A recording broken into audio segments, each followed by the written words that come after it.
Allah subhanahu wa ta'ala says in Surah, seal their mouths, their hands will speak to us, and their feet will testify against or about what they used to earn. One of the most overlooked scenes on the Day of Judgment is when a person can no longer defend themselves. Why? Because throughout our lives, we're used to explaining ourselves. When we make mistakes, we give reasons. When someone points out our faults, we try to justify our actions. When someone questions us, we try to defend ourselves. But on the Day of Judgment, Allah subhanahu wa ta'ala tells us that our mouths will be sealed. So you can no longer defend yourself. You can no longer argue, can no longer make excuses, and you definitely cannot hide the actions that you used to do. Instead, our bodies will testify against us. The hands that performed actions, the eyes that looked, the feet that carried you towards places, the tongue that spoke. Every limb that we use throughout our lives will testify against us. And this is something important to reflect on. The body that we were given isn't truly ours. It's a trust from Allah subhanahu wa ta'ala, an amana. Every sense, every ability, every limb is a blessing. And every blessing comes with a responsibility. So over the next few weeks, inshallah, we'll be reflecting on ahadith that talk about how we can protect these limbs that Allah subhanahu wa ta'ala has entrusted us with, and how we can use it to earn His pleasure, or use these limbs to earn His pleasure. And I thought it was fitting to begin by talking about the tongue.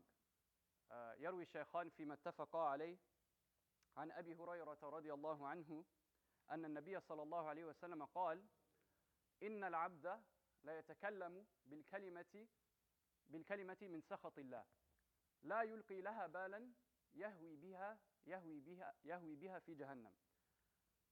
The Prophet صلى الله عليه وسلم says that a person may say something that angers Allah subhanahu wa ta'ala, and they may not think much of it.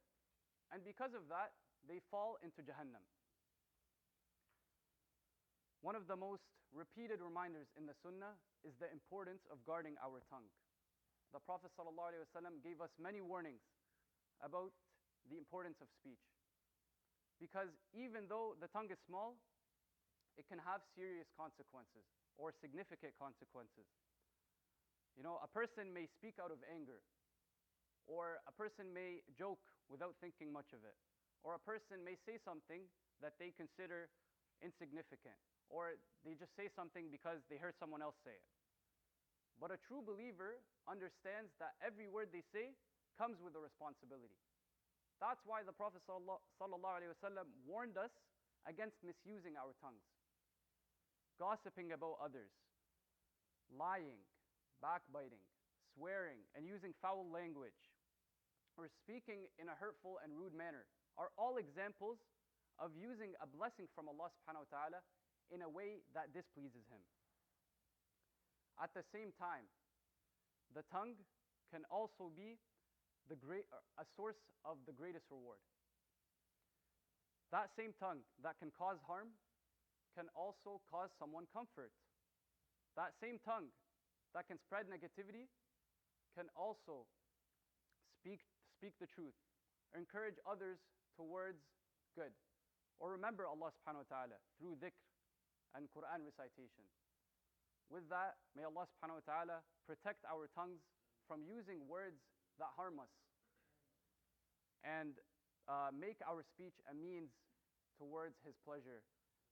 Ameen. I hope that was a benefit. يروي الشيخان فيما اتفقا عليه عن أبي هريرة رضي الله عنه أن النبي صلى الله عليه وسلم قال إن العبد لا يتكلم بالكلمة من سخط الله لا يلقي لها بالا يهوي بها في جهنم.